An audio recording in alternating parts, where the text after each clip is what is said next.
사도행전 4장 19절입니다.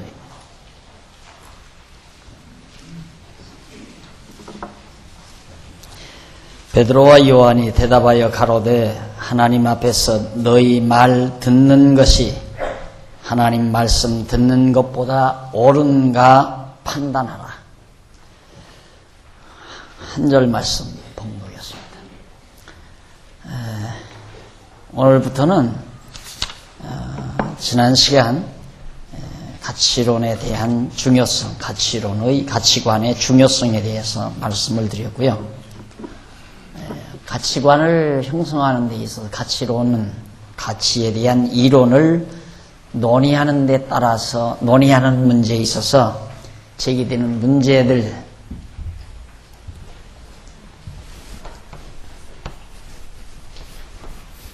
첫째 원리 문제, 그 다음 방법 문제, 그 다음 이제 성질 문제, 이 세 가지 거라고 그랬죠. 가치론에 대해서, 그러니까 가치관 정립을 해나가려면 가치에 대한 이론을 펼쳐나가야 되는데, 그 이론을 펼쳐나가는 데 있어서 문제가 되는, 다시 말해서 우리가 풀어야 하는 문제들이 서너 개로 압축이 된다. 첫 번째가 원리 문제, 가치 형성, 가치를 형성하는 데 있어서 이것이 가치다라고 그렇게 정하는 데 있어서 원리가 뭐냐, 어떤 원리에 의해서 그걸 가치로 우리가 정할 것이냐 하는 문제고, 그러면 가치를 정하는 데 있어서, 형성하는 데 있어서 방법, 어떤 방법으로 우리가 가치에 대한 것을 형성할 건가. 그 다음 마지막은 형성된 그 가치는 어떤 성질의 것이어야 되나, 어떤 성질을 지니고 있는 그것을 가치로 우리는 규정을 해야 하나 하는 것들이 우리에게 다가오는 문제로 제기됩니다. 그래서 저런 문제들을 하나하나 정리하는 것이 가치론이라고 말할 수 있죠. 그러면 우선 원리 문제에 대해서 우리가 문제 제기를 하는 겁니다. 지금 문제 제기를 하는 건데, 역대하 1장 8절로 12절에 보면 솔로몬이 여호와께 지혜를 구해서 얻는 장면이 나와요. 역대기에 보면, 거기 성경을 보면 솔로몬이 하나님께 여짜오되 주께서 전에 큰 은혜를 나의 아비 다윗에게 베푸시고 나로 대신하여 왕이 되게 하셨사오니 여호와 하나님이여 원컨대 주는 내 아비 다윗에게 하신 것을 이제 굳게 하옵소서. 아버지에게 약속하신 것을 굳게 이루어 달라, 그 말이죠. 그러면서 주께서 나로 땅의 티끌같이 많은 백성의 왕을 삼으소사오니 주는 이제 내게 지혜와 지식을 주사 이 백성 앞에서 출입하게 하옵소서. 이렇게 많은 주의 백성을 누가 능히 재판하리이까. 하나님이 솔로몬에게 이르시되 이런 마음이 내게 있어서 부나 재물이나 존영이나 원수의 생명 멸하기를 구하지 아니하며 장수도 구하지 아니하고 오직 내가 너로 치리하게 한 내 백성을 재판하기 위하여 지혜와 지식을 구하였으니 그러므로 내가 네게 지혜와 지식을 주고 부와 재물과 존영도 주리니 너희 전의 왕들이 이 같음이 없었거니와 너희 후에도 이 같음이 없으리라 하는 말입니다. 솔로몬이 아버지 다윗의 뒤를 이어서 나라를 인수받죠. 그래서 이제 아버지 후계로서 이제 이스라엘 왕의 자리에 앉았는데, 하나님께서 솔로몬에게 나타나셨어요. 밤에 나타나셔서 솔로몬아, 내가 네게 뭘 줄까? 너 원하는 건 내가 주겠다, 이 말이에요. 내가 뭘 줬으면 좋겠느냐 하고 묻습니다. 옛날 얘기 같은 얘기죠. 자, 그러면 솔로몬이 이런 입장에서는, 하나님은 뭐든지 다 줄 수 있는 분이에요. 근데 네가 뭘 내게 요구하겠느냐? 요구하는 걸 내가 줄 테니까. 여기에 솔로몬이 가지고 있는 최고의 것을 달라고 할 거 아니겠어요? 최고의 값이 있는 것. 솔로몬이 생각할 때, 야, 이것이 너무너무 소중하고 귀하다라고 인정되는 것을 솔로몬이 하나님께 구할 거란 말입니다.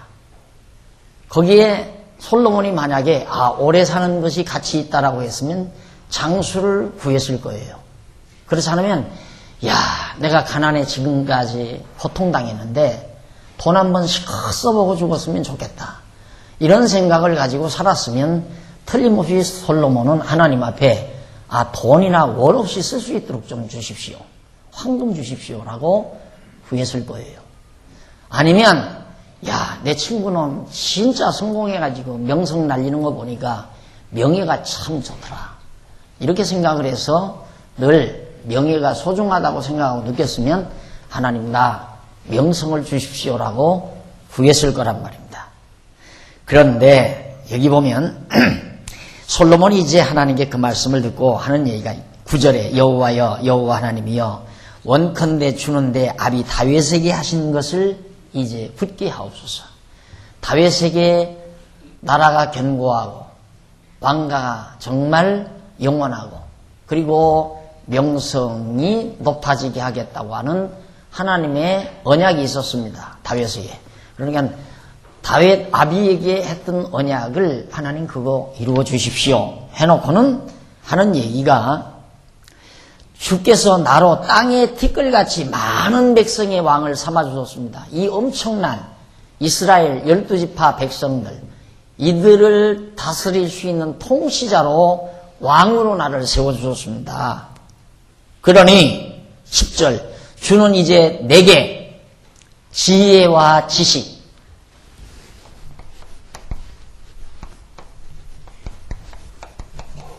지혜와 지식을 주십시오 라고 하나님 앞에 구합니다.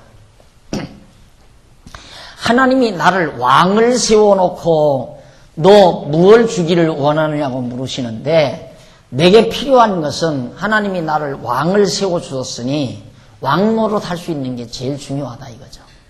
그러니 내가 왕으로서 필요한 것은 지혜와 지식입니다. 그 말이거든요.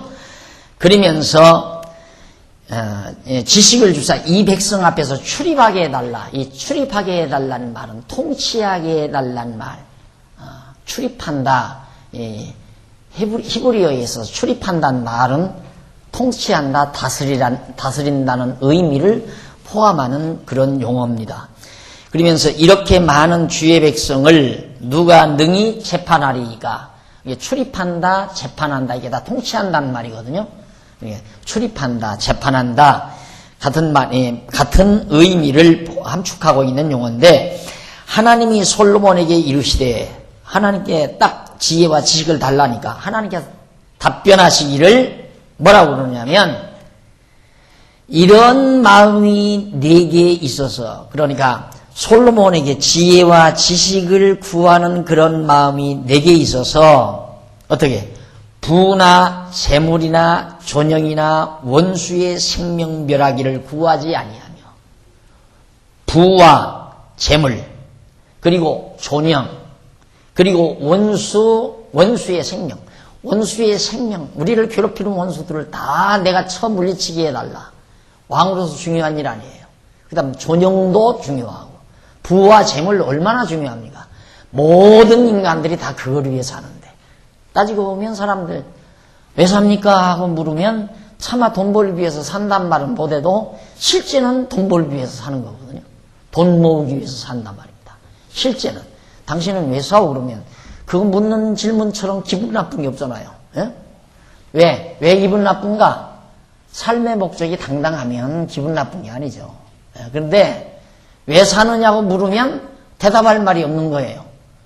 그런데 실제로 사는 건 돈 때문에 사는 거란 말입니다. 돈 벌기 위해서. 그러니까 돈 벌기 위해서 산다. 이건 좀 뭔가 사람답지 못하잖아요. 그러니까 제일 기분 나쁜 게 당신 왜 살아? 하고 묻는 질문은 누구나가 싫어하는 질문이란 말입니다. 근데 솔로몬도 부와 재물, 존영, 그리고 원수의 생명 이거 누구나 구할 만하잖아요. 여러분에게 누가 와서 당신 뭘 원합니까? 로또 복권 하나 당첨됐으면 좋겠어요. 예. 이런 말. 예? 지난번 어느 분 만나니까, 야, 누가 나한테, 표 하나 달라고 한 돈 10만 원이나 안 주나? 그럼 당장 고발해가지고, 그 확률이 굉장히 높대요. 한번 착각다고 그러는데. 사람들이 소원하는 바가 그런 것들이거든, 쉽게 말하면. 야, 이거 아파트나 당첨 안 되나? 이런 생각들.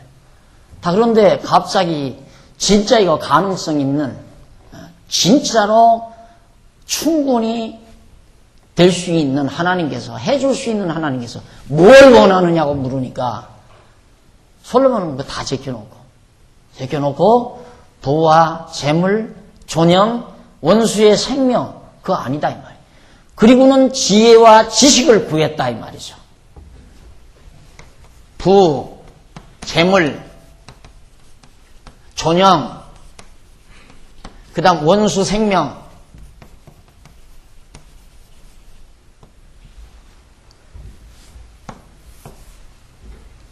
이런 것 다 솔로몬이 생각지 않고 지혜와 지식을 구했다. 그러니 하나님께서 그 다음 이제 원수의 생명벌하기를 구하지 아니하며 그 다음 뭐냐면 장수도 구하지 않았다. 장수. 오래 사는 거. 다 이거 아니에요.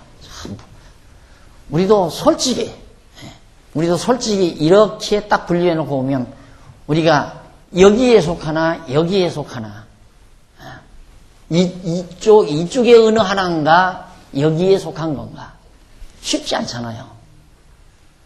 그러니까 도대체 이놈이 가치 형성을 하는 가치를 우리가 수립하는 데 가치관 논의에 있어서 우리가 정말로 제기되는 문제들인데 도대체가 이 형성의 원리 가치관 형성의 원리가 도대체 뭔가?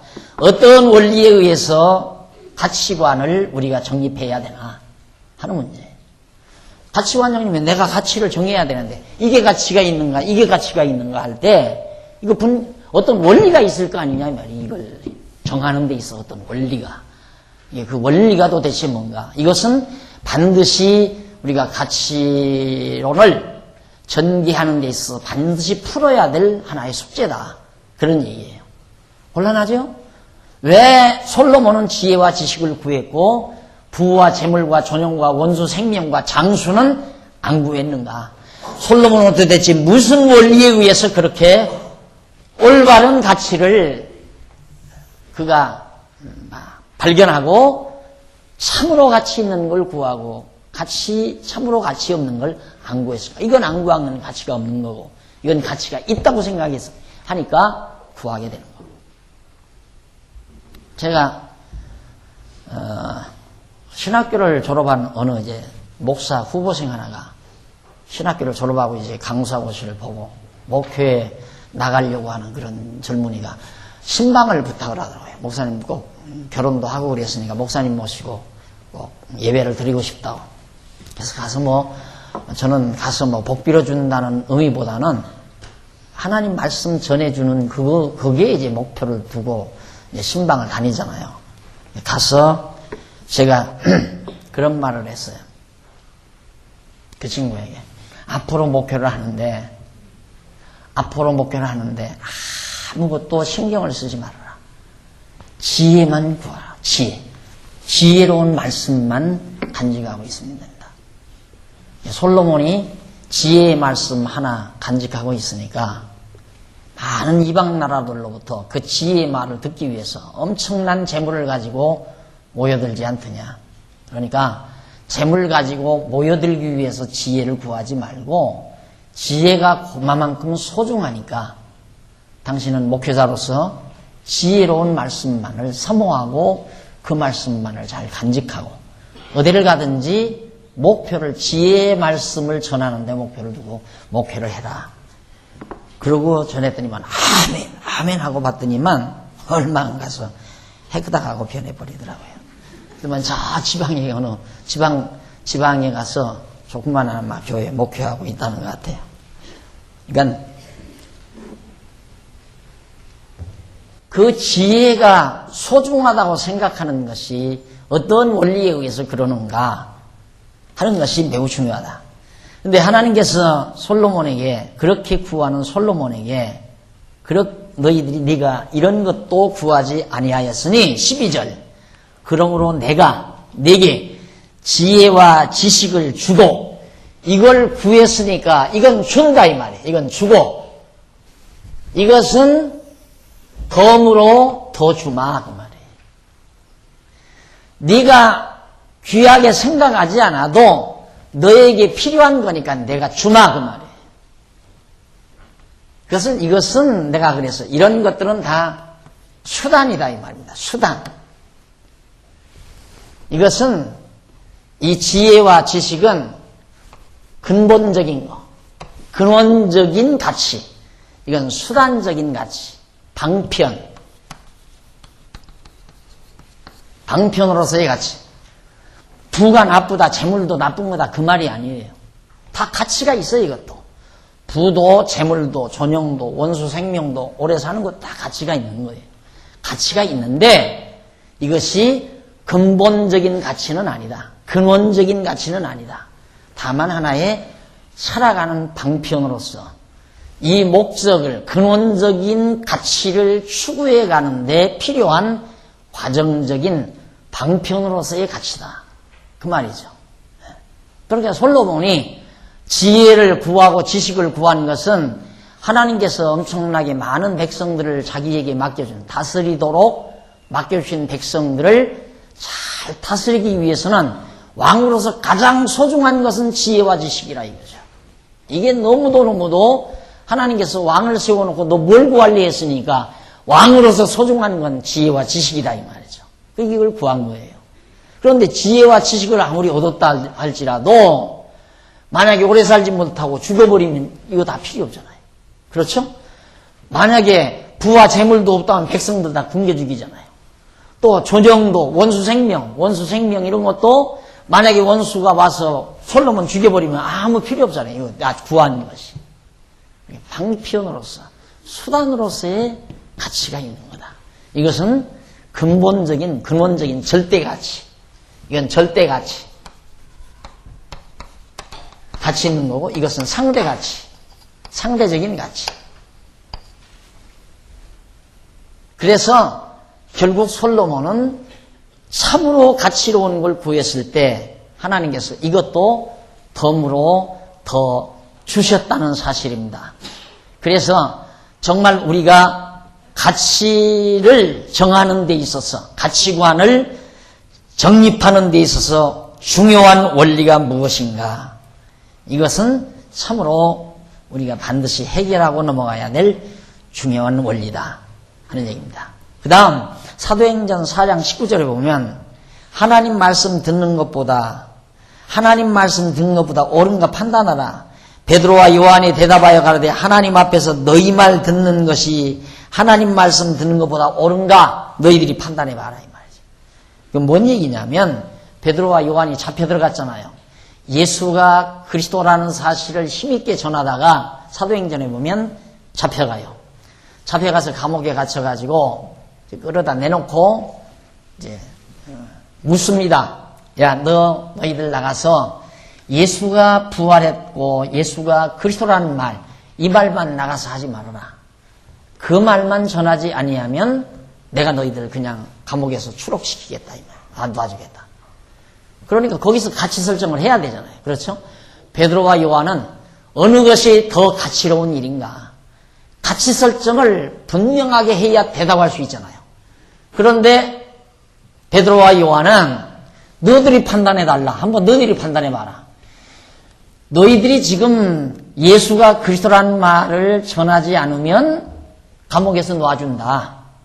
그러면 내가 감옥에서 노임 받으려면 예수가 그리스도라고 전하지 말아야 되는데 정말 예수가 그리스도라고 전하지 않는다고 약속을 하고 감옥에서 내가 나가는 것이 옳은가?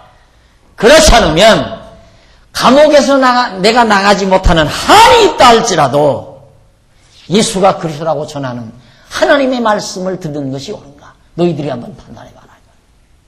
그건 벌써 베드로와 요한에게 판단이 서 있는 거예요. 너희들이 감옥에 나를 그대로 가둬놓는다 할지라도 너희 말은 안 듣는다 내가. 하나님 말씀을 듣지 너희 말 안 듣는다 이 말이에요. 그러니까 정확한 가치 설정을 한 거예요. 베드로와 요한은. 이런 것들이 도대체 어떤 원리에 의해서 그렇게 베드로와 요한은 그렇게 가치 설정을 했는가. 우리가 얼른 생각하면 아이고 다시는 안 할게요. 나리님 절대 안 하겠습니다. 생명만 무지시켜 주십시오. 그러지 않겠어요? 감옥에 가두고 잘못하면 죽일 건데. 그런데 상관없다. 그것이 이제 가치관을 설정했기 때문에 분명한 가치가 무엇인지를 알았기 때문에 이런 대답이 가능했다.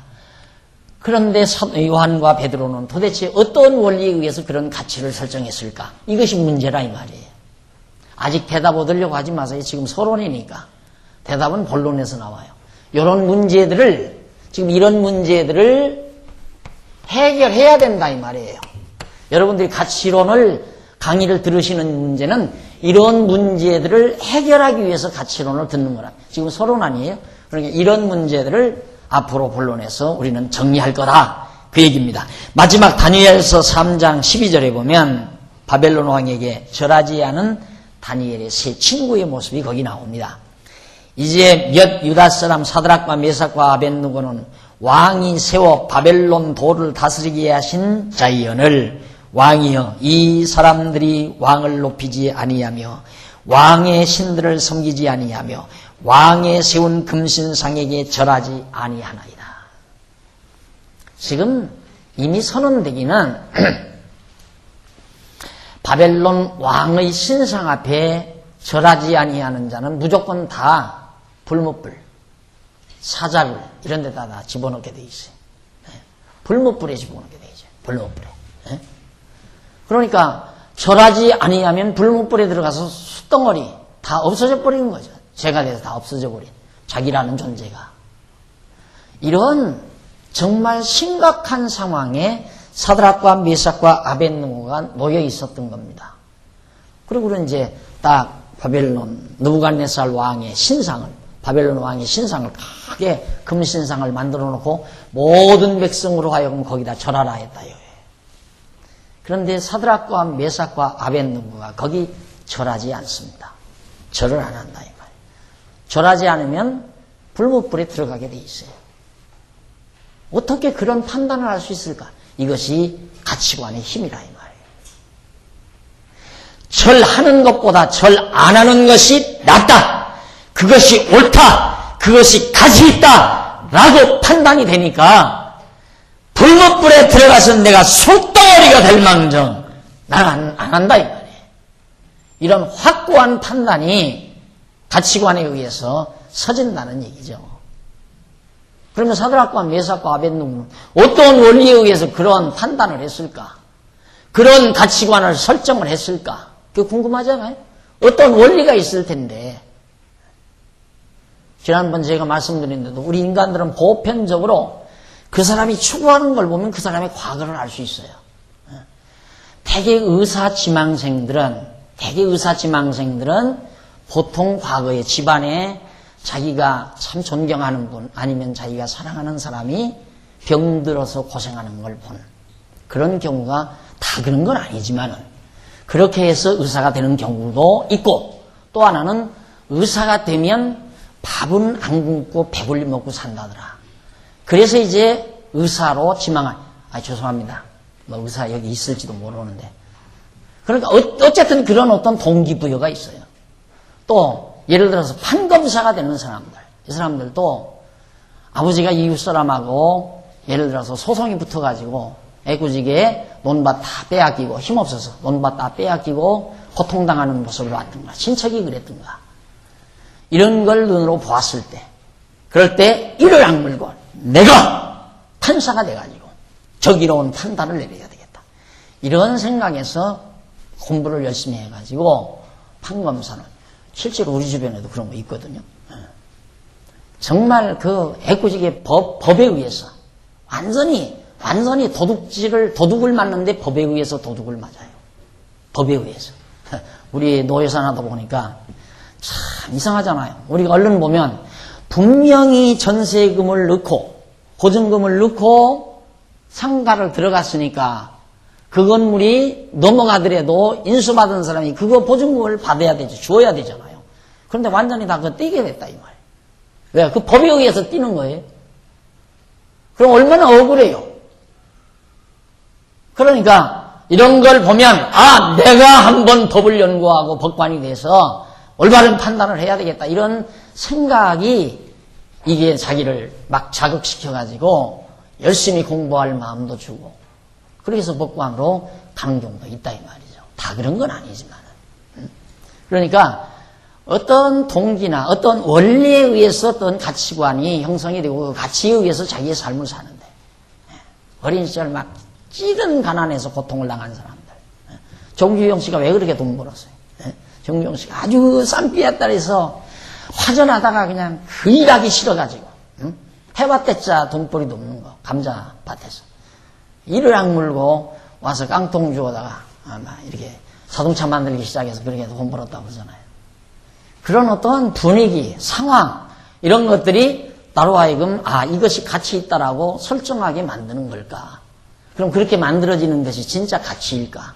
이런 것들이 우리가 고민해야 될 중요한 문제들이라 이거죠. 원리 문제. 그래서 끝까지 죽음을 내대고 바벨론 왕의 신상 앞에 절하지 아니한 세 친구는 도대체 어떤 원리에 의해서 그렇게 가치를 정하고 절하지 않았을까 하는 것들이 우리가 가져야 될 문제라는 말입니다. 그래서 먼저 가치관 형성의 원리 문제인데 자, 가치관 형성에 있어서 16페이지에 보면 있어서 그 원리에 대한 문제가 제기됩니다. 여기서 원리란 바탕이 되는 근거. 원리란 뭐냐? 바탕 근거. 바탕이 되는 근거를 원리라고 해요. 바탕이 되는 근거. 원리. 그러니까 도대체 어떤 바탕과 근거 하에서 가치를 설정해야 하는가? 그러면 예를 들어서 우리가 5,000년 묵은 가난이라고 하는 그런 상황을 바탕으로 해서 거기서 가난 때문에 하마터면 온 가족이 굶어 죽을 뻔 알았던 그런 근거에 의해서 그런 상황적 근거에 의해서 돈은 최고의 가치가 있다 라고 결정을 한다 이 말이죠. 그러니까 그런 원리가 정말 맞는 원리인가 예를 들면 그러므로 가치관 형성의 원리라는 말은 가치관 형성에 있어서 바탕이 되는 근거를 말하는데 다시 말하면 가치관의 근거를 말합니다. 가치관의 근거. 이에 대한 견해는 무신론적 입장과 유신론적 입장이 서로 다르게 나타납니다. 무신론적 입장에서는 인간의 본능적 욕구의 근거를 두고 유신론적 입장에서는 이성적 지식의 그 근거를 둡니다.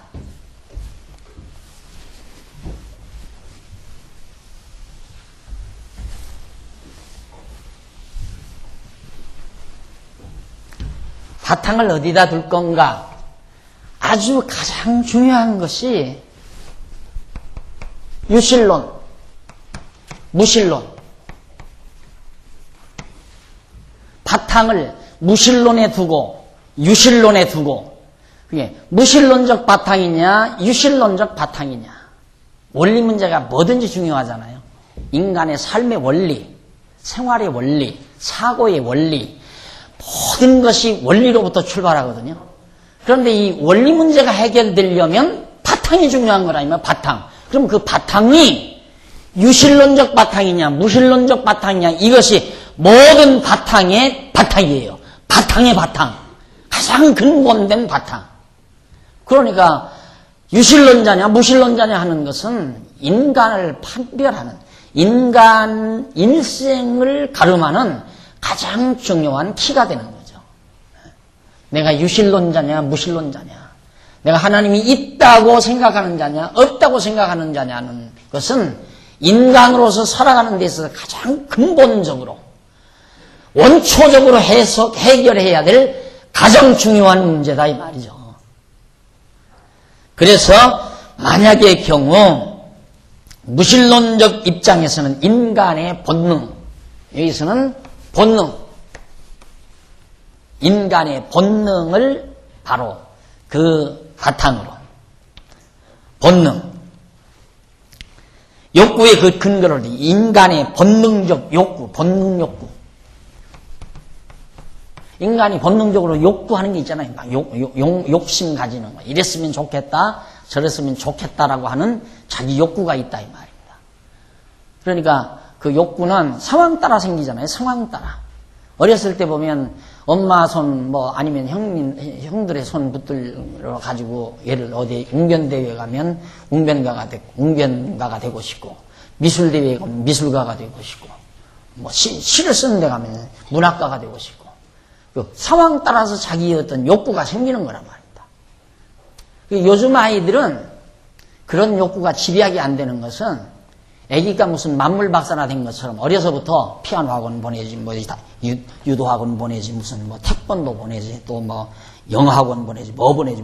어려서부터 막 다양한 걸 접근하다 보니까 다 귀찮은 거예요. 모두가 다 귀찮아 버려. 이게 어린아이가 이렇게 보고 아, 나도 저거 하고 싶다라고 했을 때 그쪽으로 집중이 돼버려야 뭔가가 전문가가 되지는데, 엄마는 욕심이 아니거든요. 욕심이 그렇지 않거든요.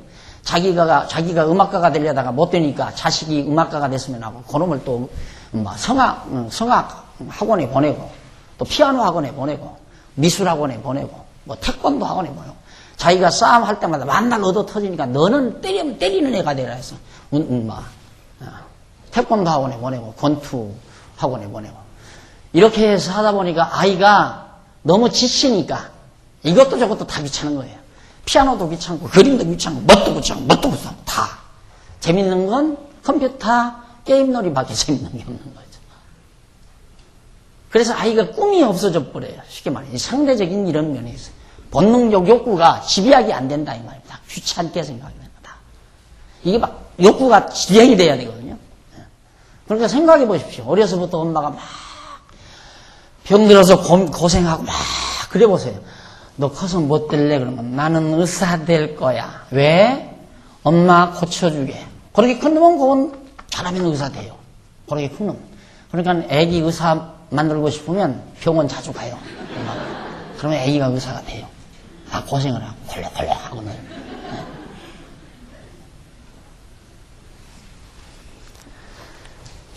그 다음 유신론적 입장에서는 이성적인 신지식에 근거를 둡니다.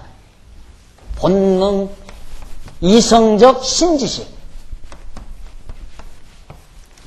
본능적 욕구,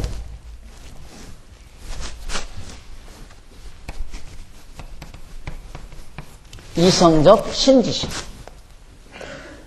완전히 다르죠. 이건 본능. 이게 소위 이 동양에서는 이걸 뭐라면, 이건 이라고 그래요. 소위 이건 이제 이기 나오죠. 이기사상, 이기. 근데 사실 기라기보다도 정이라 해야 맞거든요. 정.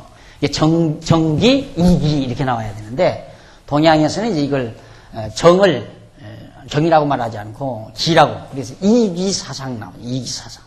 그래서 이것은 감정적이고 인간 본능적이고, 이는 이건 이성은 이제 관념적이고 사고적이고 생각, 이런 색이 이제 두 종류로 그렇게 동양이나 서양이나 같은 거 아니에요. 이건 관념론, 이것은 경험론, 이런 쪽으로 이제 언어만 좀 다를 뿐이 똑같은 사고예요. 그런데 당연한 거죠, 이게. 그런데 하나님이 없다고 생각하니까 이걸 없앤 거예요. 현대 학문이라는 게 없애버린 거예요.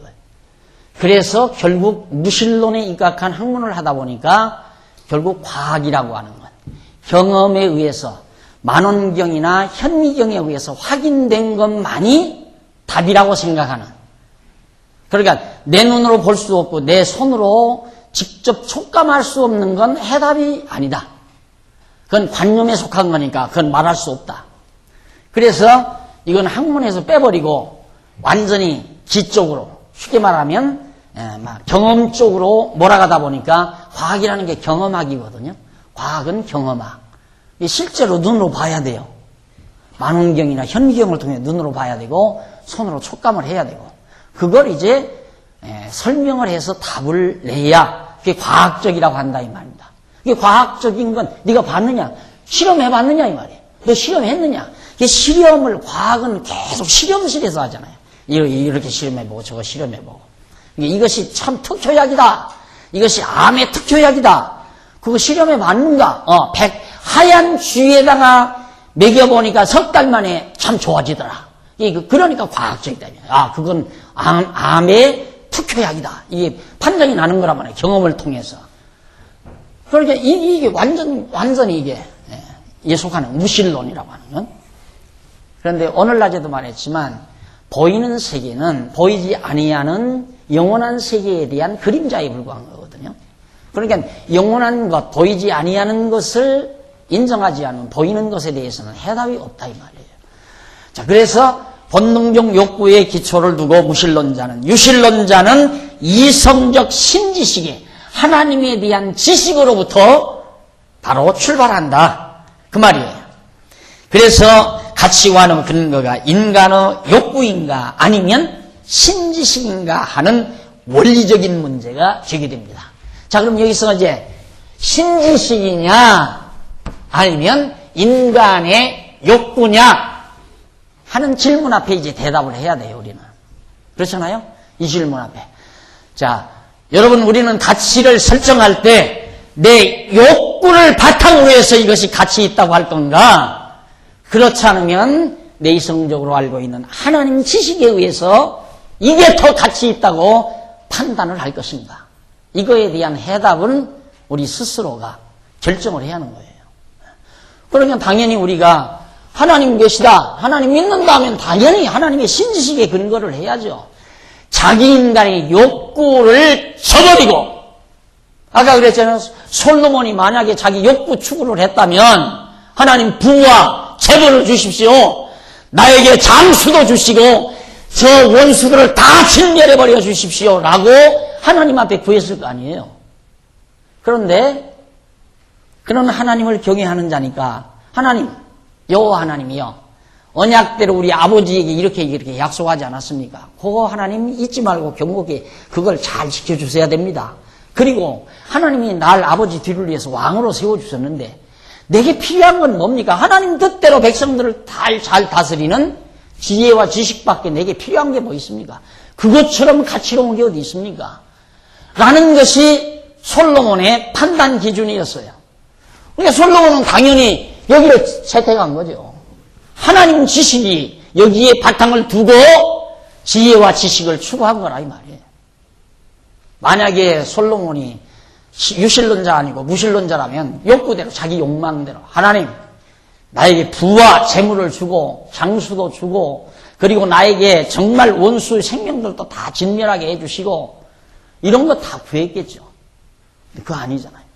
사드락과 메삭과 아벳느고도 당연히 하나님에 대한 지식이 없었다면 하나님 나 좀 살려주십시오. 베드로와 요한도 마찬가지로 내가 다시는 예수가 그리스도라는 말 안 할 테니까 나 좀 놔주십시오. 감옥에서 좀 탈옥시켜 주십시오. 벗어나게 추록시켜 주십시오. 라고 했을 거 아니에요. 이것이 바로 우리가 첫 번째로 문제로 등장하는 원리 문제입니다. 원리 문제. 정말로 내가 가치관을 정하는 데 있어서, 가치관을 설정하는 데 있어서 어떤 대지 위에다가, 어떤 터전 위에다가 세울 거냐, 가치를. 내 가치관의 아름다운 집을 어떤 터전 위에 세울 건가. 유신론에 입각한 신지식이라고 하는 터 위에 내 가치를 세울 건가. 그렇지 않으면 무신론적인 인간 욕구, 인간 육체적 본능적 욕구 위에, 욕구 바탕 위에 내 가치관을 설정할 건가 하는 질문을 우리는 받을 수밖에 없는 거죠. 그래서 거기 전도서 2장 10절에 보면요, 솔로몬이 한 말이죠. 전도서에서 눈이 원하는 것과 마음이 즐거워하는 것을 금하지 않았다. 솔로몬이 어리석었을 때 하나님께서 이제 지혜와 지식을 줬는데 막 부도 주고 명예도 주고 막 다 줬잖아요. 엄청난 거 다 줬단 말입니다. 주고 나니까 그 다음 솔로몬이 어떻게 하면 나를 한번 즐겁게 할 수 있을까? 내가 어떻게 하면 쾌락을 좀 누려볼까? 이제 그쪽으로 내 생각이 돌아간 거예요. 그 솔로몬의 생각이. 그러다 보니까 솔로몬이 자기 눈으로 보는 대로 그리고 자기 마음이 내키는 대로 무엇이든지 내 마음이 즐거워하는 것 내가 막지 아니하여 이는 나의 모든 수고를 내 마음이 기뻐하였습니다. 이것이 나의 모든 수고로 말미암아 얻은 분복이었다. 자기 하고 싶은 대로 그게 본능적 욕구예요. 솔로몬 자기 하고 싶은 본능적 욕구대로 못 해본 것이 없다 이 말이에요. 장애되는 게 없으니까 하고 싶은 거 다 할 수 있었다 이 말이에요. 다 할 수 있었다. 뭐든지 다 할 수 있었다.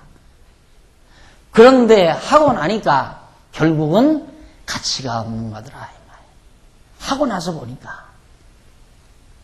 그러니까 두말할 것 없이 무신론적 인간 본능적 욕구 근거 위에 욕구를 바탕으로 해서 세워놓은 가치는 나중에 허탈감을 가져다 준다는 건 명명백백한 일이죠. 허탈한 거예요. 하고 나면 다 허탈한 거. 허무하고 허탈한 거.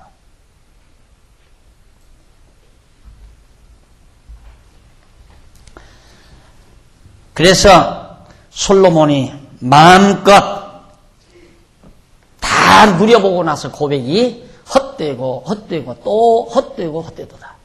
사람이 하고 싶어도 못한, 우리는 다 하고 싶어도 다 못하잖아요. 왜? 제약을 받으니까. 내가 하고 싶어도 하고 싶은 거 다 못한단 말입니다. 왜? 내가 이거 하고 싶은데 돈이 없어 못하는 경우도 있고, 한 번 좀 다 무릎을 꿇리고 싶은데 권력이 없어서 못하고, 그렇죠? 권력을 내가 가지고 있다고 확 저놈을 잡아다 내 앞에다 그냥 내 눈앞에다 팍 무릎을 좀 꿇렸으면 좋겠는데, 이건 다들 그런 정치인들 내 앞에 무릎을 팍 꿇린다고. 다 그러고 싶죠. 인간 본능이. 안 그래? 근데 없으니까 못하는 거예요. 그게 못났다. 그래서 스스로를 나는 못나니. 그래서 못났다고 해서 좌절하는 거예요. 내가 누구보다도 더 멋있게 살고 싶은데 있어야 멋있게 살지. 그러니까 좌절하는 거예요. 하고 싶은 걸 우리는 못하고 살잖아요. 그런데 솔로몬은 다 해봤다 이 말이에요. 다. 에베소서 2장 3절에 보니까 육체와 마음에 원하는 것을 다 했다. 전에는 우리도 다 그 가운데서 우리 육체의 욕심을 따라 지내며 육체와 마음에 원하는 것을 하여 다른 이들과 같이 본질상 진노의 자녀이다. 바울이 하는 얘기죠. 육체의 본능 따라, 마음이 원하는 것, 육체와 욕심을 따라, 우리 육체의 욕심을 따라, 본능적 욕구 따라 행했다. 언제? 사도 바울이 진짜 그리스도를 만나기 이전에는 전부 본능적 욕구 따라 살았다. 이게 여러분, 인생은 두 번 다시 안 오는 거 아니에요. 이게 인생이란 시험할 수 있는 게 아니거든요. 살고 나면 끝나는 거예요. 시험, 한번 경험 삼아서, 시험 삼아서 살아본 다음에 진짜로 사는 인생이 아니라 이 말이죠. 그러니까 가치관을 잘못 선정하고 살고 나면 남는 건 후회밖에 남는 게 없죠. 후회밖에. 그러니까 우리가 이런 정말 진리에 의해서 올바른 가치관을 바르게 수립하고 그 가치관 따라 살면 헛되도 헛된 말 안 하죠. 여러분 뿌듯하게 마지막 바울이 내가 달려갈 길을 다 달리고 선한 싸움을 싸웠으니 하고 당당하게 마지막 인생을 맞이할 수 있는 그런 삶의 그 삶의 진멋이, 참된 멋이 바로 올바른 가치관에 의한 삶 속에서만이 가능하다는 얘기죠. 이렇게 말씀드린 얘기지만 권사님, 뭐 더 욕심나는 거 있어요? 아니야, 아무것도 없어. 그래. 아무것도 없다. 미운 사람이 있어요? 그러니까, 아니야, 아무도 안 미워. 박 목사 밉잖아요? 그러니까, 내가 왜 박 목사 미워해? 가난하다고 내가 무시했잖아요. 언제? 얼마나 당당합니까? 마지막을 맞이하는 인생의 마지막을 얼마나 당당하게, 비록 움직이는 순간까지 이 집 저 집 문전걸씨가다시피 가서 다 망가진 폐품 주워 모아다가 팔아서 용돈 쓰시는 할머니였지만, 죄송해요, 살아계신 분 얘기해서. 그러나 마지막 죽음만은 당당하게 맞더라 이 말이에요. 왜? 아무리 무식한 할머니지만, 초등학교도 제대로 나오지 아니한 할머니지만, 그분에게는 하나님 살아계시다는 확고한 하나님에 대한 지식이 있어요. 하나님이 여호와라는 거 알고 있는 지식이 있어요. 당신은 죽으면 하나님 나라 간다고 하는 확실한 신앙이 있다 이 말입니다. 그러니까 자기의 그 누추했던 지난날의 삶을 원망하고 싶지도 않고, 그걸 추하게 생각하지도 않고, 마지막 죽음을 당당한 모습으로 맞는, 이것이 정말 우리 신앙인들이 가져야 돼요. 마지막 죽어갈 때 그냥 더 살지 못해서 한이 맺혀가지고, 왜?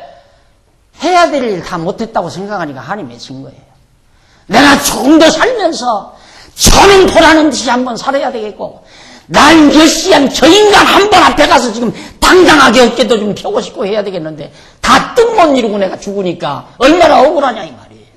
그러니까 일을 바두둥 갈고 마지막 죽어가는 거죠, 인간이. 내가 망했을 때 저게 비웃었어? 어디 한번 두고 보자. 그리고 이를 악물고, 저놈 보는 앞에서 당당하게 내가 쇠달 끌고 한번 나타나 봐야 되겠다. 이러고 악을 물고 살다가 병나서 죽어갈 때 막 갈잖아요.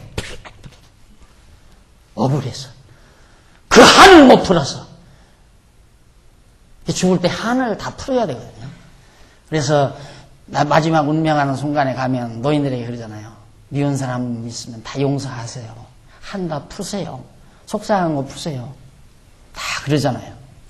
그래야 편안히 눈 감을 수 있습니다. 근데 미운 자식, 아주 고약한 이웃, 자기 라이벌 이거 있는 사람은 좀처럼 눈 못 감잖아요. 눈 빨리 뜨고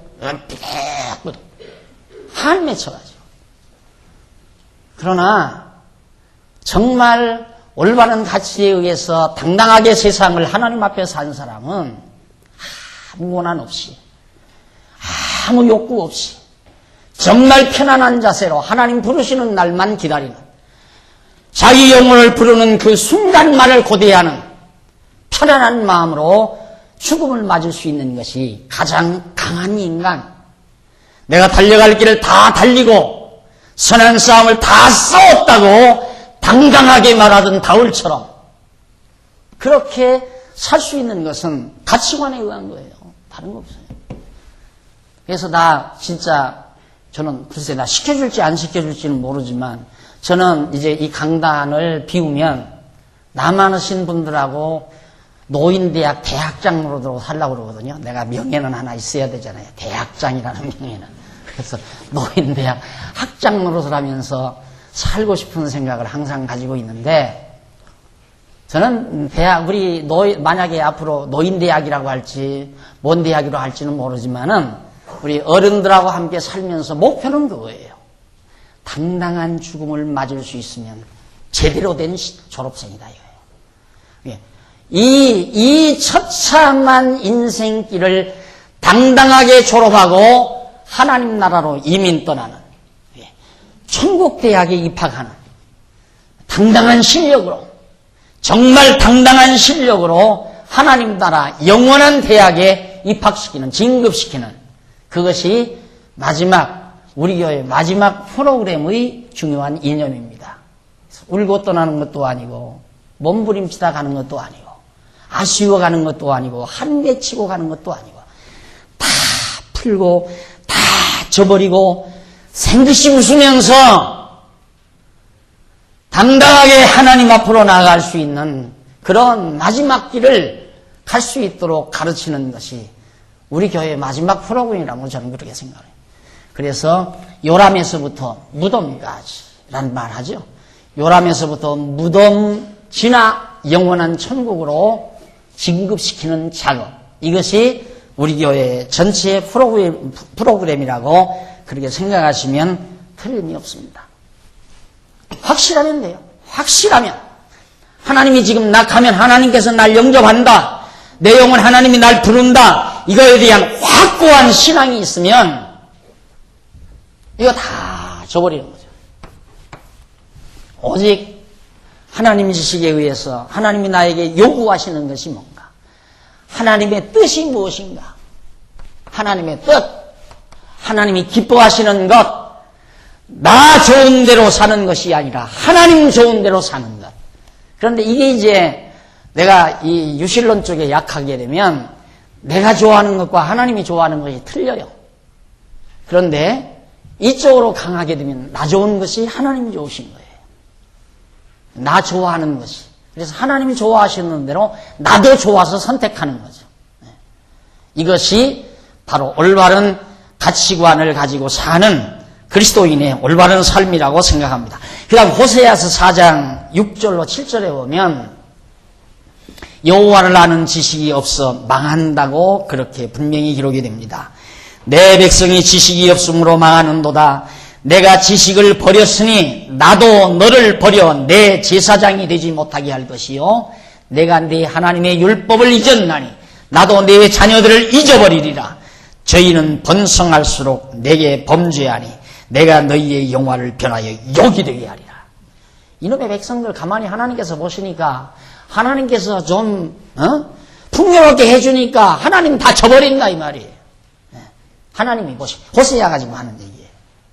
솔로몬도 그랬잖아요. 솔로몬도 초기에는 지혜와 지식을 원합니다 이래놓고는 하나님이 좀 여유있게 만들어 놓으니까 돈 많으니까 하고 싶은 대로 자기 마음에 원하는 대로 다 했다 이 말이죠.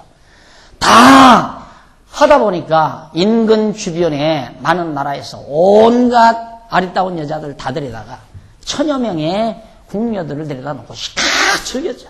시칵. 그러다 보니까 그 우상 잔뜩 데려다가 나라 다 망쳤잖아요. 백성들이 다 우상 섬기게 되고 예루살렘은 우상의 박물관이 돼버리고 이래서 나라가 두동강이게 나버리는 비운의 역사를 마무리 짓고 맙니다. 솔로몬이. 그렇다고 해서 솔로몬이 지옥 갔다는 얘기가 아니라 그래 막판에 가서야 솔로몬이 철이 든 다음 다시 깨닫게 되죠.